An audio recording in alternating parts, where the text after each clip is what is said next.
બનાસકાંઠાની મહિલા ભગવાનને રીઝવવા માટેનું કામ કરી લાખોપતિ બની। જી હા, લખપતિ દીદી યોજનાના કારણે આજે લાખો મહિલાઓ આર્થિક રીતે સદ્ધર થઈ છે। ત્યારે બનાસકાંઠા જિલ્લાના આલવાડા ગામના રહેવાસી રમીલાબેન જોશીએ 1.5 લાખની લોન લઈ દીવાની દિવેટ બનાવવાનું મશીન અને રો મટીરીયલની ખરીદી કરી હતી અને દીવાની દિવેટ બનાવવાનું કામ શરૂ કર્યું। હાલ તેઓ વર્ષે 1.20 લાખથી વધુની કમાણી કરે છે। તેઓ 7 રૂપિયામાં દીવાની દિવેટનું પેકેટ વેચે છે, જેની બજાર કિંમત 10 રૂપિયા છે। તેમની સાથે અત્યારે 6 જેટલી બહેનો પણ આ જ કામ કરીને પગભર બની છે। બનાસકાંઠા જિલ્લાના દાંતીવાડા તાલુકાના જેગોલમાં રહેતા જોશી રંજનબેન પણ જૂન 2024માં 1 લાખની લોન સ્વસહાય જૂથમાંથી લઈને દિવેટ બનાવવાનું મશીન ખરીદ્યું હતું અને આજે તેઓ પણ વાર્ષિક 1 લાખથી વધુ કમાણી કરે છે અને પગભર બન્યા છે। ઉલ્લેખનીય છે કે મહિલાઓ કૃષિ, પશુપાલન, હસ્તકલા અને સ્થાનિક ક્ષેત્રોમાં વ્યવસાય શરૂ કરી શકે તેના માટે સરકાર દ્વારા તાલીમ, આર્થિક સહાય અને બજાર સાથે જોડાણની સુવિધા આપવામાં આવે છે। લખપતિ દીદી યોજના હેઠળ અનેક મહિલાઓ સરકાર પાસેથી લોન લઈ પોતાના ધંધાની શરૂઆત કરે છે। આ યોજના ગ્રામીણ મહિલાઓ માટે મદદરૂપ સાબિત થઈ છે। મેં મહિનામાં 5મા મહિનામાં 2024થી આ રાવળીમાં સ્વસહાય બચત જૂથની શરૂઆત કરી છે। તેમાં મને સખી મંડળમાંથી મેં 1,50,000ની લોન લઈ અને રૂની દિવેટો બનાવવાનું મશીન ખરીદ્યું અને એમાં અમે વાર્ષિક 1,20,000 જેવો અમને નફો થયો છે।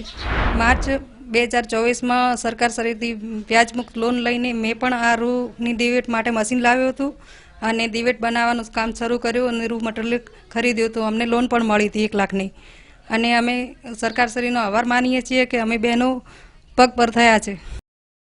બનાસકાંઠાની મહિલા ભગવાનને રીઝવવા માટેનું કામ કરી લાખોપતિ બની। જી હા, લખપતિ દીદી યોજનાના કારણે આજે લાખો મહિલાઓ આર્થિક રીતે સદ્ધર થઈ છે। ત્યારે બનાસકાંઠા જિલ્લાના આલવાડા ગામના રહેવાસી રમીલાબેન જોશીએ 1.5 લાખની લોન લઈ દીવાની દિવેટ બનાવવાનું મશીન અને રો મટીરીયલની ખરીદી કરી હતી અને દીવાની દિવેટ બનાવવાનું કામ શરૂ કર્યું। હાલ તેઓ વર્ષે 1.20 લાખથી વધુની કમાણી કરે છે। તેઓ 7 રૂપિયામાં દીવાની દિવેટનું પેકેટ વેચે છે, જેની બજાર કિંમત 10 રૂપિયા છે। તેમની સાથે અત્યારે 6 જેટલી બહેનો પણ આ જ કામ કરીને પગભર બની છે। બનાસકાંઠા જિલ્લાના દાંતીવાડા તાલુકાના જેગોલમાં રહેતા જોશી રંજનબેન પણ જૂન 2024માં 1 લાખની લોન સ્વસહાય જૂથમાંથી લઈને દિવેટ બનાવવાનું મશીન ખરીદ્યું હતું અને આજે તેઓ પણ વાર્ષિક 1 લાખથી વધુ કમાણી કરે છે અને પગભર બન્યા છે। ઉલ્લેખનીય છે કે મહિલાઓ કૃષિ, પશુપાલન, હસ્તકલા અને સ્થાનિક ક્ષેત્રોમાં વ્યવસાય શરૂ કરી શકે તેના માટે સરકાર દ્વારા તાલીમ, આર્થિક સહાય અને બજાર સાથે જોડાણની સુવિધા આપવામાં આવે છે। લખપતિ દીદી યોજના હેઠળ અનેક મહિલાઓ સરકાર પાસેથી લોન લઈ પોતાના ધંધાની શરૂઆત કરે છે। આ યોજના ગ્રામીણ મહિલાઓ માટે મદદરૂપ સાબિત થઈ છે।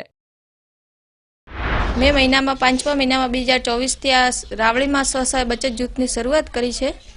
તેમાં મને સખી મંડળમાંથી મેં 1,50,000ની લોન લઈ અને રૂની દિવેટો બનાવવાનું મશીન ખરીદ્યું અને એમાં અમે વાર્ષિક 1,20,000 જેવો અમને નફો થયો છે।